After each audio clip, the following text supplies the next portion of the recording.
नमस्कार साथियों, आप सबका स्वागत है करियर काउंसलिंग के इस सीरीज़ में।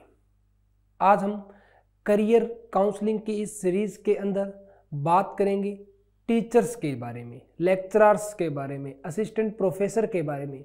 यानी कि अगर आपका इंटरेस्ट टीचिंग लाइन के अंदर है, देखो बच्चों, कुछ बच्चे ऐसे होते हैं जो बचपन से टीचर बनना चाहते हैं, यानी कि उनका इंटरेस्ट जो होता है वो टीचिंग लाइन में होता है। तो अगर आप टीचर बनना चाहते हो तो बच्चों ये चीज़ आपको 12th के बाद ही क्लियर हो जाती है कि आगे आपको स्कोप या आगे आपको भविष्य में क्या करना है। तो बच्चों उसी के हिसाब से आप अपने 11th 12th के अंदर स्ट्रीम का चयन करें, ताकि उसी एक पर्टिकुलर सब्जेक्ट के जिसके आप टीचर बनना चाहते हो 11th 12th से ही आपकी जो बेस है, आपका बेस बनना प्रारंभ हो जाए। पर आज हम बात करेंगे कि कैसे स्नातक के बाद क्या करें कि आपको एक असिस्टेंट प्रोफेसर की या लेक्चरर की जॉब मिले। तो बच्चों आइए शुरू करते हैं इसके बारे में। तो देखो बच्चों, आज का जो हमारा टॉपिक है वो है कॉलेज प्रोफेसर और लेक्चरर भर्ती। देखो बच्चों, इसके लिए अगर मैं मिनिमम योग्यता की बात करूं, जो मिनिमम योग्यता होती है बच्चों वो होती है मास्टर्स, यानी कि आपने पर्टिकुलर सब्जेक्ट के अंदर मास्टर्स कर रखी हो, जिस भी सब्जेक्ट के आप टीचर बनना चाहते हो, ये होती है बच्चों इसके लिए मिनिमम योग्यता। और असिस्टेंट जो कॉलेज प्रोफेसर होता है और लेक्चरर जो होता है, देखो बच्चों डायरेक्ट प्रोफेसर की कोई पोस्ट नहीं निकलती है। अगर आप प्रोफेसर लगना चाहते हो तो इसके लिए डायरेक्ट कोई भी पोस्ट नहीं होती है। पहले असिस्टेंट प्रोफेसर लगा जाएगा, उसके बाद एक्सपीरियंस के आधार पर ही प्रोफेसर बनाए जाते हैं। डायरेक्ट प्रोफेसर की कोई भी पोस्ट नहीं होती है। तो बच्चों ये जो भर्ती प्रक्रिया है इसका नाम होता है नेट JRF, यानी कि नेशनल एलिजिबिलिटी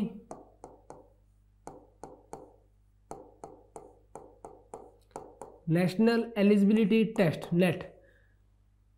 बच्चों एक NAT का पेपर होता है, इसी पेपर के आधार पर आप असिस्टेंट प्रोफेसर या लेक्चरर के लिए एप्लीकेबल हो जाते हो। यानी कि सबसे जो पहला स्टेप है वो होता है नेट क्लियर करना।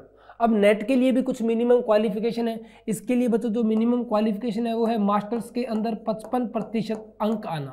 यानी कि अगर आपके मास्टर्स के अंदर 55% से कम अंक है तो आप नेट का पेपर नहीं दे पाओगे, और अगर आप नेट का पेपर नहीं दे पाओगे तो आप प्रोफेसर या असिस्टेंट प्रोफेसर या लेक्चरर नहीं बन पाओगे, क्योंकि लेक्चरर के लिए बेसिक ज़रूरी है नेट का पेपर। और नेट के लिए जो रिक्वायरमेंट है वो है मास्टर्स के अंदर मिनिमम 55% मार्क्स। तो पहले हम नेट के पेपर की बात करेंगे कि नेट का पेपर क्वालिफाई करने के लिए क्या करें, इसके लिए मिनिमम क्वालिफिकेशन क्या होती है। तो बच्चों जो नेट होता है, नेट यानी कि नेशनल एलिजिबिलिटी टेस्ट, नेट।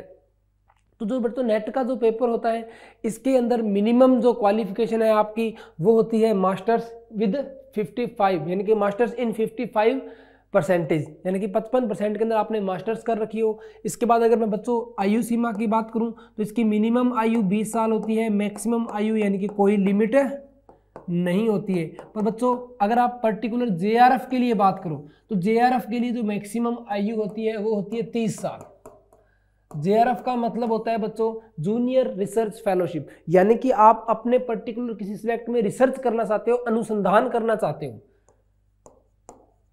तो बच्चों रिसर्च या अनुसंधान के लिए आपको JRF क्लियर करना पड़ता है, और JRF की जो मैक्सिमम एज है बच्चों वो है 30 साल, यानी कि 30 साल तक आप JRF के लिए क्वालिफाई कर सकते हो। हाँ, अगर मैं नेट की बात करूं तो इसके लिए कोई अपर एज लिमिट नहीं है, आप जितनी भी बार चाहो, जब भी चाहो, जितना भी चाहो नेट का पेपर दे सकते हो। ये थी बच्चों नेट की बात, और ये थी इसमें आयु की बात। अब अगर मैं नेट के अंदर भर्ती प्रक्रिया की बात करूं तो बच्चों जो नेट होता है, नेट का पेपर कुल 2 पारियों में या 2 पेपर होते हैं इसके अंदर। एक होता है पेपर 1 जो क्वालिफाइंग नेचर का होता है, और एक होता है पेपर 2। पेपर 1 और पेपर 2। पेपर 1 होता है बच्चों क्वालिफाइंग नेचर का,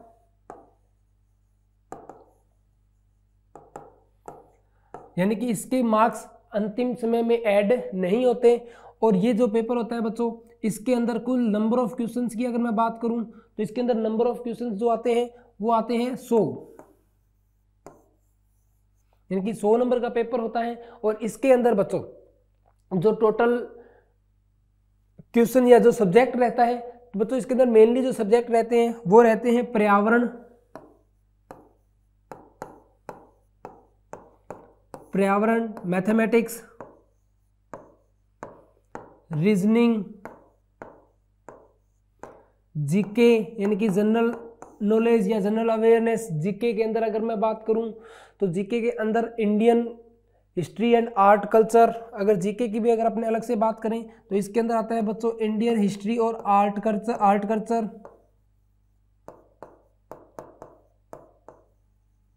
Indian history and art culture. इसके अलावा इंडियन जियोग्राफी, यानी कि बच्चों जो ये पेपर होता है बहुत ही आसान रहता है, इसमें ऊपर ऊपर का पूछा जाता है। मेन होता है बच्चों इसका पेपर 2, जो नेट का पेपर 2 होता है, ये जो आपका ऑप्शनल जो सब्जेक्ट होता है उसके ऊपर होता है, यानी कि जिस सब्जेक्ट का आपने चयन किया होता है इसके अंदर उसी सब्जेक्ट के क्वेश्चन से पूछे जाते हैं। और नेट का पेपर क्वालिफाई करने के बाद बच्चों, अगर आप ये दोनों पेपर क्वालिफाई कर लेते हो तो नेट का पेपर क्वालिफाई करने के बाद आप किसी भी इंस्टीट्यूट के अंदर पढ़ा सकते हो। और अगर आपको गवर्नमेंट इंस्टीट्यूट के अंदर ही पढ़ाना है, यानी कि असिस्टेंट प्रोफेसर बनना है, तो इसके नेट के नंबर के आधार पर आप, अगर मैं राजस्थान स्टेट से बात करूं तो आरपीएससी के द्वारा कंडक्ट करवाई जाने वाली असिस्टेंट प्रोफेसर की भर्ती के लिए एलिजिबल हो जाते हो।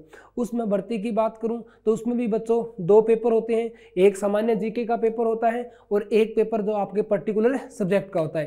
तो वहाँ जो मिनिमम क्वालिफाइंग जो मिनिमम एजुकेशन जो होती है बच्चों, उसके अंदर नेट जेआरएफ आपका होना आवश्यक है, यानी कि नेट क्लियर आपका होना आवश्यक है। तो ऐसे बच्चों इस प्रोसेस को अपनाकर आप असिस्टेंट प्रोफेसर बन सकते हो। और असिस्टेंट प्रोफेसर बनने के बाद एक्सपीरियंस के आधार पर आपको प्रमोट किया जाता है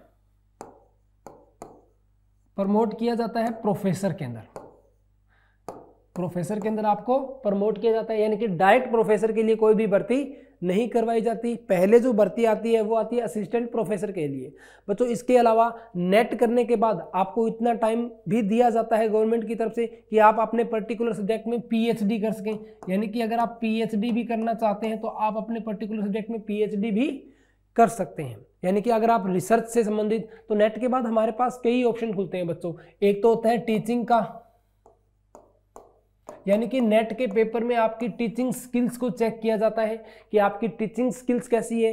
इसके अलावा आपकी रिसर्च के जो क्षेत्र है उसके अंदर आपका अनुभव या आपका इंटरेस्ट कैसा है, इन सब चीज़ों का नॉलेज नेट के पेपर में लिया जाता है। तो यही सब चीज़ें नेट के पेपर में आती है और नेट के पेपर के बाद आप इन्हीं फील्ड के अंदर आगे अपना कैरियर बना सकते हैं। आप चाहें तो टीचिंग लाइन में जा सकते हैं या आप चाहो तो आप रिसर्च के लाइन में जा सकते हो, जिससे आप वैज्ञानिक भी बन सकते हो और टीचिंग लाइन में आप असिस्टेंट प्रोफेसर और प्रोफेसर भी बन सकते हो, लेक्चरर भी बन सकते हो। तो ये बच्चों पूरा सिनेरियो रहता है कि अगर आप असिस्टेंट प्रोफेसर या लेक्चरर लगना चाहते हो। तो आज की हमारी इस वीडियो में हमने देखा कि असिस्टेंट प्रोफेसर या लेक्चरर लगने के लिए क्या आवश्यकता होती है, किस चीज़ की आवश्यकता होती है, यानी कि मिनिमम क्वालिफिकेशन क्या होती है। तो जैसा कि मैंने आपको बताया नेट का पेपर क्लियर होना जरूरी है, तो नेट के लिए मिनिमम क्वालिफिकेशन की बात की, एज की बात की, यानी कि इस पूरे सिनेरियो को देखा कि अगर हमारा टारगेट असिस्टेंट प्रोफेसर लगना है तो इसके लिए हमें कौन कौन से रास्तों से गुजरना पड़ेगा। ऐसे ही बच्चों अगर आपका इंटरेस्ट किसी अन्य सब्जेक्ट में है तो आप उससे संबंधित वीडियो भी देख सकते हैं। आज की हमारी वीडियो में इतना ही, तब तक के लिए धन्यवाद।